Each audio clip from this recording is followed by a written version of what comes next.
J'espère que vous avez passé un très bon week-end et que vous avez eu de très bons cultes dominicaux dans vos différentes communautés. Et nous voulons juste vous saluer, que Dieu vous bénisse. Nous commençons une nouvelle semaine dans le cadre de notre école, l'école de Betsalel. Et nous sommes en train de continuer avec le même thème sur lequel nous parlons depuis quelques séances, sur la réussite des athlètes. Lors de la dernière séance, j'avais parlé des choix positifs que chaque athlète est supposé faire. Et j'avais ajouté un thème, pas un thème, mais j'avais ajouté un élément qui était important. Quelles sont les choses qu'un athlète, quelles sont les choses qui contribuent à la réussite d'un athlète. Nous avons parlé de 5 points. Le premier point, nous avons parlé de l'attitude. Le deuxième point, nous avons parlé de la confiance. Le troisième point, l'engagement. Nous avons parlé au quatrième point de rêve et nous avons parlé de l'enthousiasme. Là, c'était la séance que nous avons eue le samedi 19 septembre. Mais j'aimerais quand même revenir sur un certain nombre de choses, un certain nombre de points qui sont très importants dans la compréhension de notre enseignement. Je pense que c'était quelque chose que j'avais donné il y a quelques temps, mais aujourd'hui, je veux revenir là-dessus, parce que c'est important pour que nous puissions comprendre la suite de notre thème sur la réussite des athlètes. Je vous ai dit que la réussite est influencée par 5 points essentiels. L'attitude, la confiance, l'engagement, le rêve et l'enthousiasme. C'est quoi l'attitude? L'attitude, c'est la conduite qu'un homme adopte dans une circonstance, dans une certaine circonstance. C'est le comportement que tu as devant un certain nombre de problèmes. Je reprends, l'attitude et la conduite que l'homme adopte dans certaines circonstances. C'était des choses que nous avons vues il y a quelques jours. Et la deuxième chose, l'attitude dépend de ce que vous pensez de vous-même et de la vie que vous menez. Le troisième point, l'attitude influence nos réactions face aux circonstances qui se trouvent devant nous. Et j'avais signalé aussi la dernière fois que chaque problème peut devenir une possibilité. Et chaque obstacle peut devenir une opportunité. Et là, c'était des points que nous avons vus il y a quelque temps. Alors, il y a quelque chose sur laquelle je voudrais revenir rapidement. On va lire un texte dans le livre de Romains chapitre 12, qui est très important pour que vous puissiez comprendre, du verset 1 jusqu'au verset 2. La Bible nous dit ceci: « Je vous exhorte donc, frères, par les compassions de Dieu, à offrir vos corps comme un sacrifice vivant, saint, agréable à Dieu, ce qui sera de votre part un culte raisonnable. Ne vous conformez pas au siècle présent, mais soyez transformés par le renouvellement de l'intelligence, afin que vous discerniez quelle est la volonté de Dieu, ce qui est bon, agréable et parfait. » À la nouvelle naissance, qu'est-ce qui se passe? À la nouvelle naissance, quand un homme naît de nouveau, il reçoit un nouvel esprit. À la nouvelle naissance, l'homme reçoit un nouvel esprit. Et cet nouvel esprit nécessite deux choses: une nouvelle pensée et une nouvelle attitude. Donc, quand nous naissons de nouveau, nous recevons une nouvelle pensée. Et non seulement nous recevons une nouvelle pensée, mais nous recevons aussi une nouvelle attitude. Donc, nous comprenons clairement dans ce que nous sommes en train de voir que l'attitude peut influencer notre succès, tout comme l'attitude peut influencer notre échec. Alors, vous comprenez que l'attitude influence tout ce que vous faites. Il y a un cercle, je n'ai pas eu le temps de faire un petit schéma, mais que j'aimerais que vous puissiez comprendre. Nous avons la nouvelle naissance, nous avons le Saint-Esprit, nous avons un esprit nouveau. L'esprit nouveau va amener de nouvelles pensées. Vous voyez, l'esprit, un nouvel esprit amène de nouvelles pensées. Et les nouvelles pensées affectent nos sentiments. Et nos sentiments affectent quoi? Notre attitude. Et notre attitude crée des conséquences. Et les conséquences affectent notre esprit. Donc c'est un cercle plus ou moins vicieux. Premièrement, tu as un nouvel esprit. Le nouvel esprit va affecter tes pensées. Tes pensées vont affecter tes sentiments.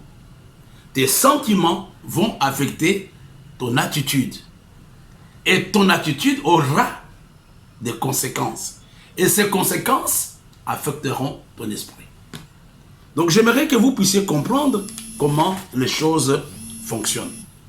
Et quand nous lisons dans la parole de Dieu, j'aimerais ce soir être très pratique. Ce matin plutôt être pratique. Dans le livre de Philippiens, chapitre 2, du verset 3 au verset 7. La Bible nous dit ceci. Ne faites rien par esprit de parti ou par vaine gloire, mais que l'humilité vous fasse regarder les autres comme étant au-dessus de vous-même.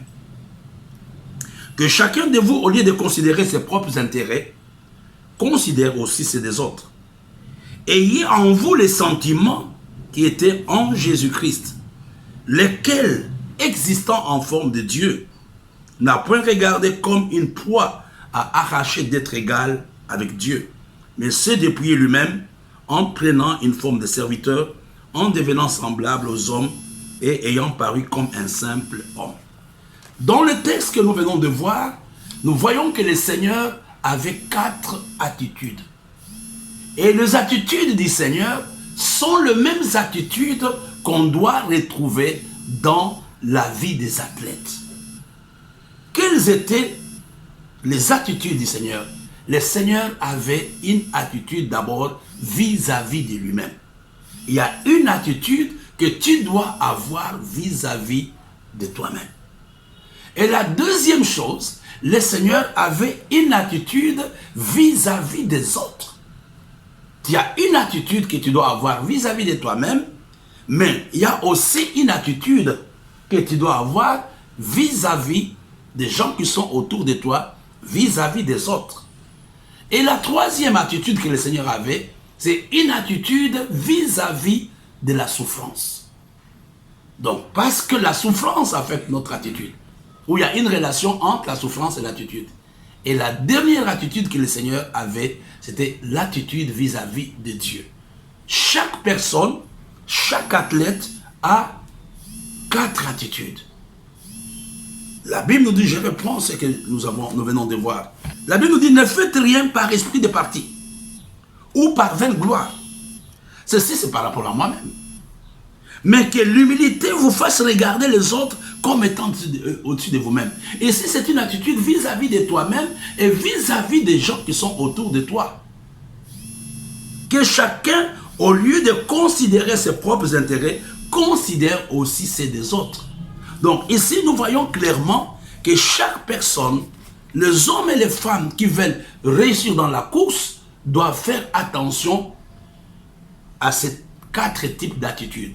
La première attitude, je vais entrer dans les détails, la bonne attitude vis-à-vis de toi-même, la bonne attitude vis-à-vis des autres, la bonne attitude vis-à-vis de la souffrance et la bonne attitude vis-à-vis de Dieu. La bonne attitude vis-à-vis de Dieu, c'est simplement l'obéissance.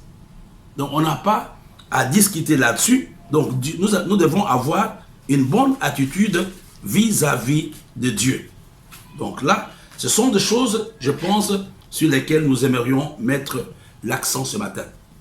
Je voudrais, avant de faire la conclusion de cet enseignement, faire un tout petit peu un résumé qui peut nous aider à comprendre. Parce que si nous nous perdons dans ce que nous sommes en train de faire, ça sera compliqué. Vous comprenez la course de chaque athlète, si vous voulez très bien. L'homme qui veut gagner, l'athlète qui veut gagner doit connaître ce que j'appelle les 5 D des athlètes. Les 5 D qui contribuent à la réussite de chaque athlète.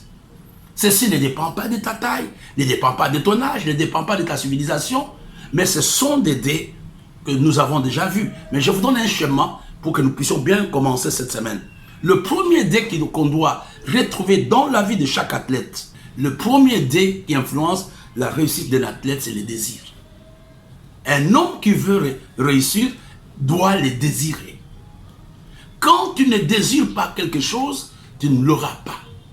La Bible nous dit, fais de l'Éternel tes délices, il te donne ce que ton cœur désire. Et la deuxième chose, non seulement il faut le désirer, mais il faut décider. Il y a des gens qui ont des désirs, mais qui n'ont jamais décidé. Et le troisième des hommes et des femmes qui réussissent, c'est la disponibilité. Il faut désirer, il faut décider et surtout être disponible. Nous allons le voir, la disponibilité, c'est aussi l'engagement. Quand tu n'es pas disponible pour ce que tu fais, quand tu n'es pas disponible pour les entraînements, quand tu ne prends pas part aux activités de ta branche, quand tu es empêché, tu es occupé à beaucoup de choses, tu ne peux pas du tout avoir la victoire dans la course. Il y a la disponibilité et ajouter à la disponibilité un autre élément, il y a la détermination. Premièrement, il y a le désir. Deuxièmement, la décision. Troisièmement, la disponibilité. Quatrièmement, la détermination. Un homme qui court doit être déterminé. Que même si je rencontre des obstacles, même s'il y a opposition, mon problème, c'est d'avoir la couronne. Et à côté de la détermination, il y a un autre élément, un cinquième élément qui n'est pas à négliger. Nous l'avons déjà vu, c'est la discipline. Et vous comprenez que notre course est influencée par 5 grands points. Là, ce sont des éléments, les dés qui influencent le succès de la course. Mais quels sont les dés qui bloquent la course? Quels sont les dés qui empêchent l'homme à aller jusqu'au bout? Il y a des gens qui ont le désir. Il y a les gens qui sont décidés. Mais pourquoi ils ne réussissent pas? Il y a 5 dés que j'aimerais vous donner. Le premier dé qui peut empêcher un athlète de gagner la course, c'est les doutes. Ça, c'est le premier dé. C'est le doute. Quand tu commences à douter, quand tu ne crois pas, je vous ai dit il y a quelques temps, avoir une bonne image de soi-même, quand tu ne crois pas que tu es capable d'aller comme, regardez mes bien-aimés, il fallait que Dieu combatte les doutes dans le cœur de Moïse. Avant que Moïse ne puisse se lancer dans la course, Dieu a travaillé sur sa capacité de croire en lui-même. Dieu a travaillé sur la capacité de Gédéon. Dieu a travaillé sur la capacité de Marie. Marie dit, mais comment ça va se passer? Moi, je ne connais pas un homme. Dieu lui dit, n'aie pas peur, l'homme du Tout-Puissant viendra te couvrir. Et j'aimerais dire à quelqu'un, ce matin, il faut combattre les doutes dans ton esprit. Sache que tu réussiras. Peu importe l'obstacle que tu as, tu réussiras. Et à côté du doute, il y a un autre obstacle, un autre dé, c'est la distraction. Sois focalisé sur la course. Et le diable te montrera beaucoup de choses. Mais que ces choses ne te préoccupent toi, ne te préoccupent pas. Mais toi, sois focalisé vraiment sur l'objectif que tu t'es assigné. Je suis au Cameroun, je sais pourquoi je suis au Cameroun. Il y a des choses sur lesquelles je ne regarde pas parce que je crains que ça puisse me distraire. Souvent, il y a des gens qui me disent que l'Internet est une mauvaise chose. Oui, il y a beaucoup de mauvaises choses sur l'Internet, mais il faut avoir un objectif. Je ne parle pas sur le Facebook parce que j'ai envie qu'on puisse avoir autant de likes. Je suis là pour un objectif précis. Quand je me connecte, je sais pourquoi je me connecte. Quand je me connecte, je sais exactement qu'est-ce que je poursuis. Je regarde des choses qui conviennent à ma course, des choses qui conviennent à ma discipline. Et vous comprenez, il y a les doutes qui peuvent vous empêcher de courir. Et non seulement les doutes, mais la distraction est aussi une arme que le diable utilise pour disqualifier les athlètes. Et la troisième chose qui est aussi très difficile, Moïse était passé par là, Élie était passé par là, c'est le découragement. Et je voudrais te dire que même si tu es tombé, même si tu n'as pas eu de résultats hier, relève-toi aujourd'hui parce que le découragement peut t'empêcher d'entrer dans la victoire. À côté du découragement, il y a le désespoir. Le désespoir et le découragement sont les deux choses qui sont différentes. Donc, tu ne t'attends à rien, tu penses que non, vraiment, tu as échoué, je pense que ta place n'est pas là. Le désespoir peut t'empêcher d'aller jusqu'à la fin de ta course. Et le dernier, l'esprit défaitiste, ou bien ce que j'appelle le défaitisme. Ce matin, j'ai essayé, ce n'est pas une nouvelle leçon, mais je vous ai donné des éléments importants qui peuvent nous aider à bien courir. J'ai repris les éléments essentiels que j'avais donnés le samedi passé. J'avais parlé des 5 points que nous avons vus la dernière séance. Aujourd'hui, je vous ai donné les 5 points qui peuvent vous aider à courir et les 5 points qui peuvent être un obstacle à la course. Ayez une bonne image de vous-même. Croyez que vous êtes capable de courir. Croyez que vous êtes la bonne place que Dieu a choisie pour mener cette course. Vous n'êtes pas venu par hasard dans la mission. Vous êtes là pour un objectif. Ne regardez pas, ne doutez pas. Ne regardez pas à tout ce que le diable vous montre. C'est une distraction. Relevez-vous de votre découragement. Ne désespérez pas. Il y a encore de l'espoir pour toi, pour vous. Et s'il vous plaît, ne soyez pas défaitiste. Soyez positif. Voilà le message de ce matin. N'oublions pas, nous sommes en train de parler des livres que nous avons déjà plusieurs fois présentés. Nous avons 2 manuels. Nous avons voilà, les livres sont là, ce sont les échantillons. Ça, c'est le format A5 et là, c'est le format A4. Vous avez toutes les coordonnées en dessous de notre écran. Vous pouvez contribuer non seulement pour les livres, mais vous pouvez nous aider à avoir un bon matériel pour que nous puissions faire de bons programmes.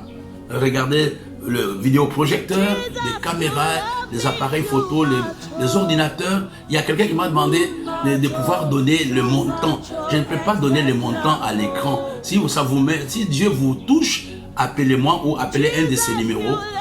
On vous donnera exactement nos besoins. Et n'oublions pas, nous reprenons les activités académiques avec la Star University à partir du 12 octobre. La FTSA, nous avons 2 filières, le leadership et l'éducation chrétienne. Et n'oublions pas l'école du ministère qu'on appelle le Tyrannus. Nous avons tous ces programmes pour que nous puissions être de bons athlètes. Que Dieu vous bénisse. Rendez-vous jeudi à la même heure, à 9h. Amen.